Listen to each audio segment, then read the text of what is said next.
wabarakatuh. Alhamdulillah, salatu wassalamu ala rasulillah wa alihi wa sahbihi, amma ba'd. Tumshukuru Mwenyezi Mungu. Habib, haya ni yale ambayo tuachukua na kujifunza kutoka kwenu. Ikiwa anasoma hapa ni kwa ridhi kwenu, hatuyatoi kutoka kwetu. Huenda yakatoka kukawa na makosa, lakini ndio wakati wenu wa kuturekebisha, kuwa tusoma kwenu nyinyi kama kwa ridhi. Lakini kama nilivyotangulia kusema, hafla yetu ya leo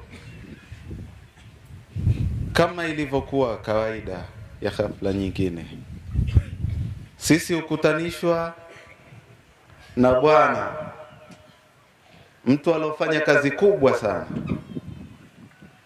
Al-Habib Said Ali Badawi.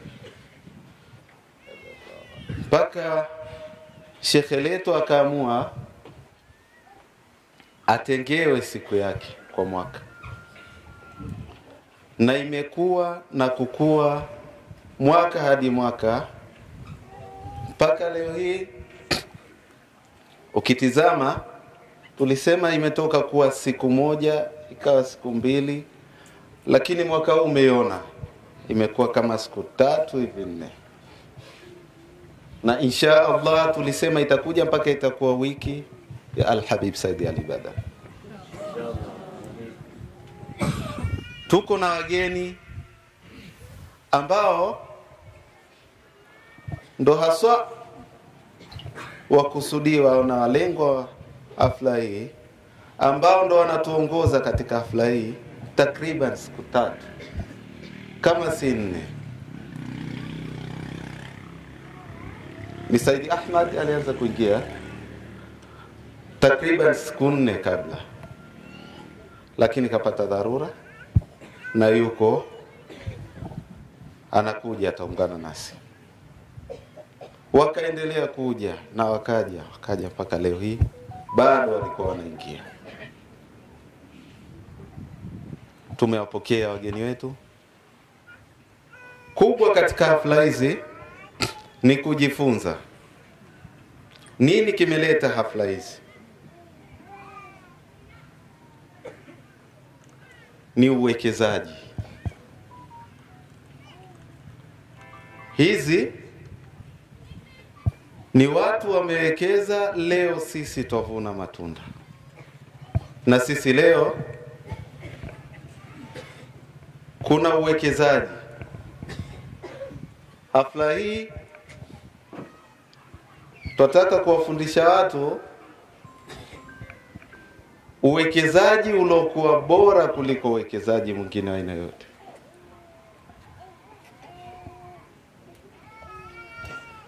Ninapokuja neno uwekezaji, watu moja kwa moja ukimbilia katika mambo ya kiuchumi. Ndivyo ambavyo tumezoea kulitumia neno hili. Mara nyingi hutumika huko. Lakini sisi tunataka tueleze uwekezaji uliokuwa bora kuliko uwekezaji mwingine wa aina yoyote. Tujifunze hilo. Baada ya kufundishwa namna gani tuwe kama Sheikh Sungu mahfali iliyopita, leo tujifunze tuwekeze wapi, kwa maana Sheikh Sungu aliwekeza wapi.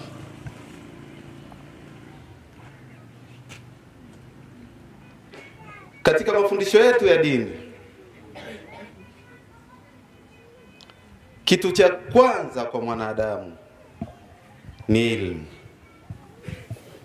ni maarifa. Kisha maarifa hayo ndiyo yaende yakatawanyike, yaende sehemu mbalimbali. Lakini katika dini yetu Kwanza ni kumjua Mwenyezi Mungu. Likishakuwa hilo, kisha twende kwenye maarifa mengine. Ndo tukaambiwa kwanza tuwekeze katika ilmu hal, yale haswa yanayekuhusu wewe, yanayekulazimu, unayevana nayo kila saa, kila wakati, kila siku. Tuwekeze huko, kisha twende mbali zaidi kwenye ilmu mbalimbali. Hakuna uwekezaji uliokuwa bora kama ilmu, lakini hakuna uwekezaji uliosaulika saizi kama katika ilmu. Tumejisahau.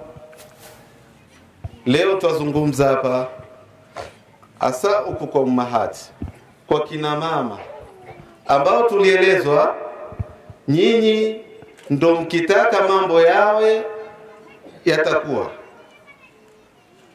ninyi ndo mloshikilia familia nyumbani, nyinyi ndio walezi.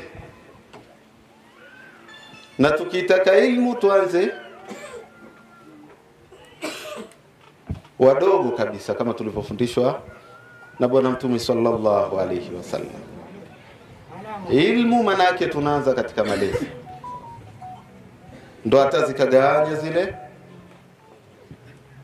7 zile sabun amirun, sabun asirun, na ya mwisho wazirun. Lakini sasa zinagawanyika zile na zinatekelezwa majumbani, kisha kuna umri hupelekwa kwa maustadhi, walimu na kina nani, kisha baadaye sote twashirikiana,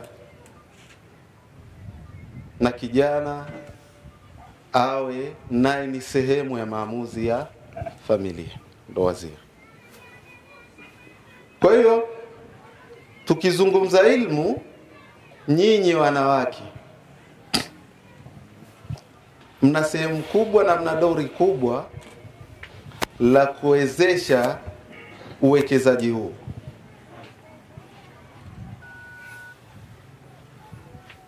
Man arada dunya fa alayhi bil ilm, wa man arada al akhirah fa alayhi bil ilm.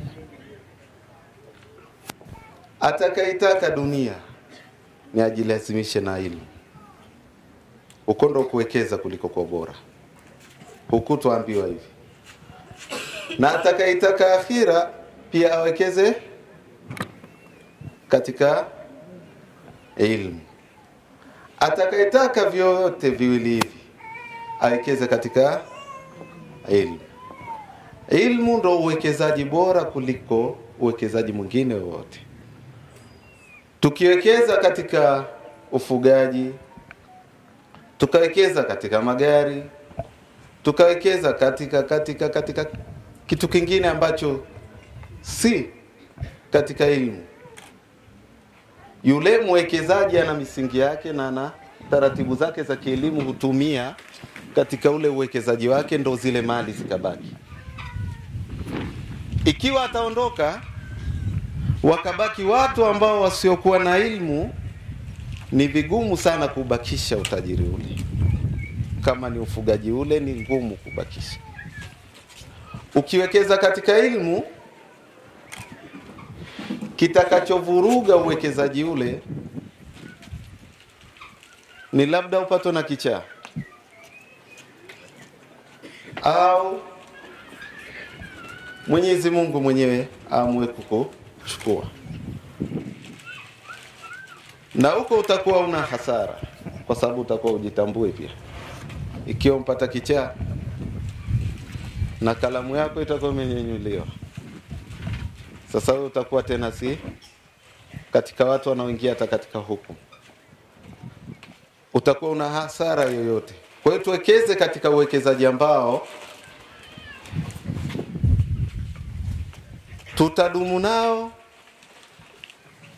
hapa duniani, utatupatia faida, lakini pia baada ya kuondoka uwekezaji huo utatupatia faida.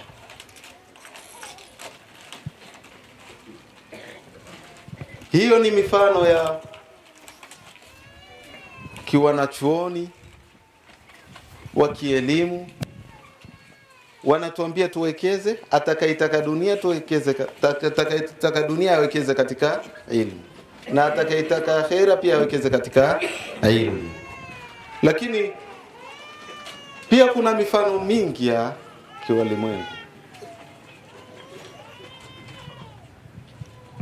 Tukichukua nchi kama Japan, ni nchi ambayo iliteketezwa kiasi kikubwa sana, lakini baada ya miaka 50 imenyanyuka ikawa katika mataifa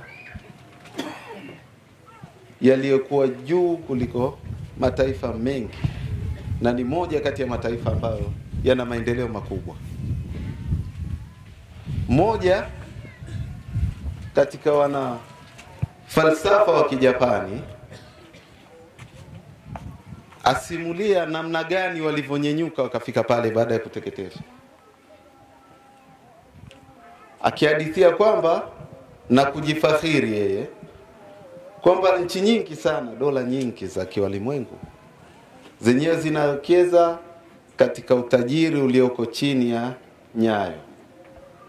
Manake chini ya nyayo zetu kuna utajiri mwingi, kuna madini, kuna mafuta, petroli, huko ndo tunakolima, huko ndo tunako. Nchi nyingi zinawekeza huko, dola nyingi zinawekeza huko.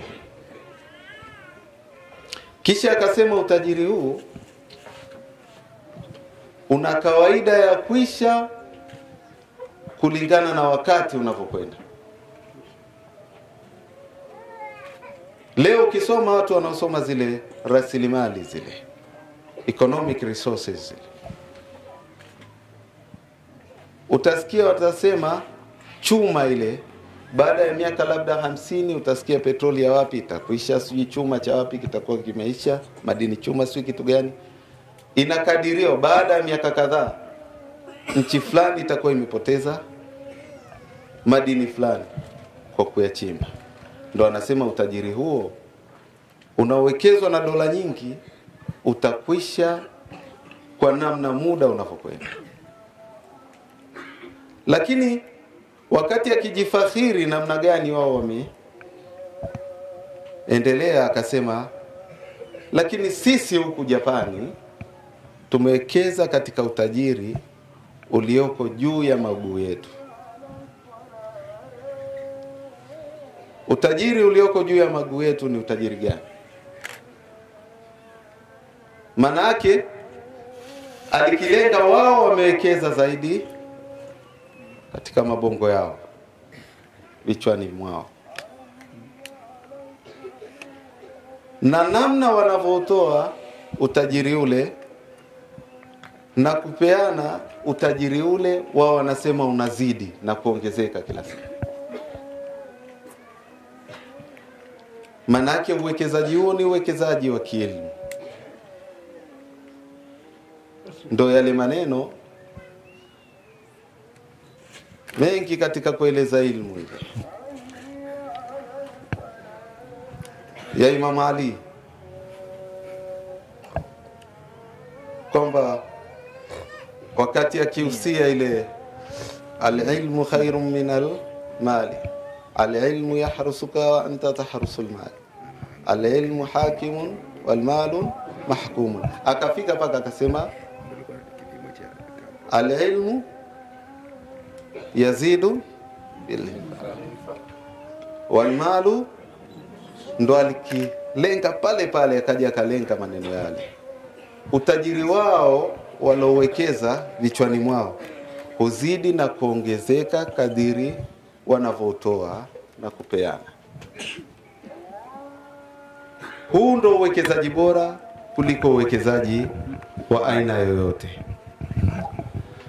Tukishindwa kujua huko, tuangalie leo kwa nini tumekusanyika hapa. Hafla hii ni ya kuadhimisha elimu, ni ya kumwadhimisha mwanachuoni Al-Habib Said Ali Badawi, mtu ambaye kila akitajwa utajwa kwa sifa za kielimu. Maana yake na chuo chetu mwaka jana tuliambiwa msione ile riadha maulidi mnayokuja mkafikiri ndo kilichoanza riadha. La, sema sisi fungamano letu ni la kielimu. Sisemi maulidi ndo hayafai, siko huko. Niko katika kusema vipaumbele vikubwa vya kitaasisi. Kilichotuweka hapa ni kuadhimisha wanachuoni, ni kuiadhimisha ilmu. Na alhamdulillah tunaposimama sehemu kama hizi, kwa sababu tunazungumza na watu wengi ambao kwanza ni vipenzi vya Al-Habib Said Ali Badawi, kisha ni vipenzi vya Sheikh Ramadhani.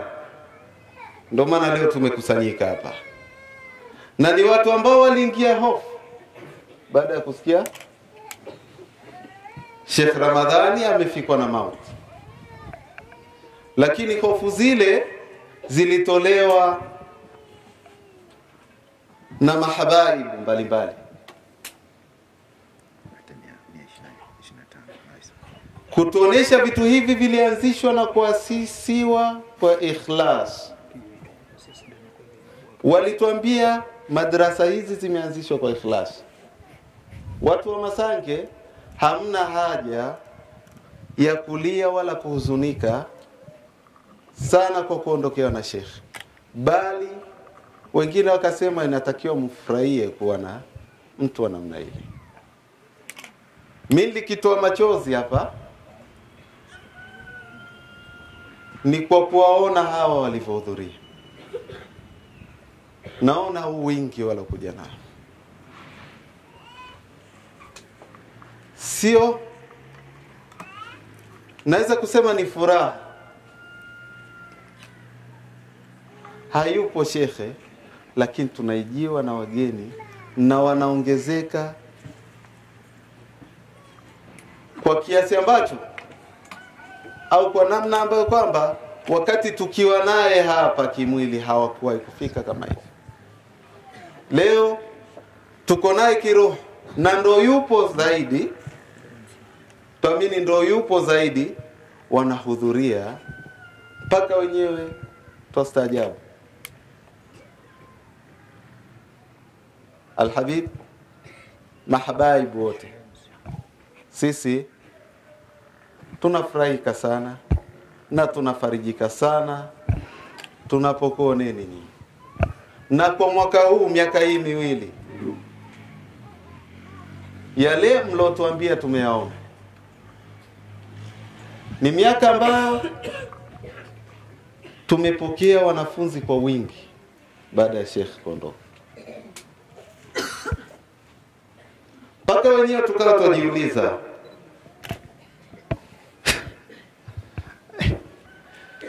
Sheikh Sungu yupo, wanafunzi wale yale mlotuambia, nani hapa? Ukishindwa kujua kwamba wale maneno tunayosomewa na ukishindwa kuyathibitisha, Masange ni sehemu nzuri sana ya kuthibitisha kwamba karama za watu wakubwa huonekana baada ya wapo. Tuna wanafunzi wengi ambao hawakumuona Sheikh Sungu kwa sura kuliko walomuona. Yote hii ni kwa siri zenu ninyi, ni kwa siri za wazee waliotangulia, walioasisi kituo hichi. Kwa hiyo mnapokuja kama hivi, sisi tujifakhiri zaidi, tuona raha na tupata nguvu, na insha Allah tangamano hili sisi hatutolivunja. kwa nguvu zote, kama ambavyo mwaja na sisi tutakuja sana inshallah.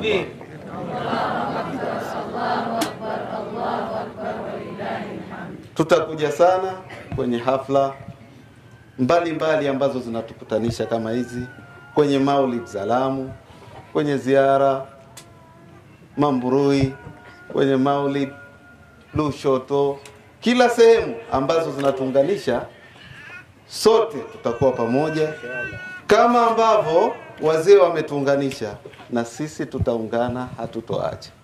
Amin. Tunakuombeni muendelee hivi hivi kutuombea Mwenyezi Mungu atuweke na sisi angalau mtushike tuweze kufikisha na kuendesha gurudumu hili. Lakini tunafurahi tuko imara kwa dua zenu, kwa siri zenu, kwa kila namna mnavyotushika. Sisi tumeendelea kubaki na mmeendelea kukibakisha kituo hichi. Sasa mimi kwa utangulizi huu naomba maiki hii kwanza nipeleke. Nimesema mwaka huu tulokuwa nao ni wengi. Yaani nikizungumza hivi sijui watu wanaelewa. Masange, nani anaweza kuwaleta watu wengi kama hivi? Sioni sababu ya mimi kuipeleka maiki moja kwa moja kwa wao moja kwa moja, au nikaipeleka kule. Ningependa wao wenyewe wapeane. Tunaye Said Muhammad, kwa umri ni mdogo lakini sharifu. Ni nani? Ni sharifu. Ukizungumza sharifu Kondoa, ukizungumza sharifu Masange ni sharifu. Ukizungumza sharifu Masange ni sharifu. Ukizungumza sharifu Kondoa ni sharifu. Ndio tulivyoambiwa ni sharifu. Hatupimi kwa umri. Ningependa yeye mwenyewe atoe taarifa, kisha atawapa wao waendeshe shughuli. Lakini jueni kilichotuweka hapa na kilichotufikisha hapa. Uwekezaji huu ni uwekezaji wa kielimu. Kila mmoja arudi aone Sheikh Sungu aliwekeza kwenye nini. Au kufuata magari, au kufuata mapesa, au kufuata sui majumba mazuri, au kufuata sui kitu gani cha kidunia. Lakini uwekezaji aliowekeza Sheikh Sungu ni uwekezaji walowekeza mabwana akina Habib Said Ali Baden. Ndio leo tuwataji. Hatutaji tajiri, hatumtaji kwa utajiri wake, sijui tukaanza kusimulia alikuwa hivi. Tunamtaja kwa kile alichowekeza, ndio jina lake likabaki leo. Ukizungumza Kondoa Al-Habib Said Ali Baden, waweza kusema ni mtu alikuwa hapa. Paka mtoto mdogo anajua Said Ali Baden, Said Ali Baden, Said Ali Baden. Kama vile tuzungumza mtu aliishi Masangi. Basi mimi naomba hadhara hii nirudishe kwa wao wenyewe, wenye hadhara hii. Nilipenda tu kutoa utangulizi huu kuonesha ni kitu gani na tuondoke na kitu gani, tukawekeze kule walikowekeza mabwana wakubwa.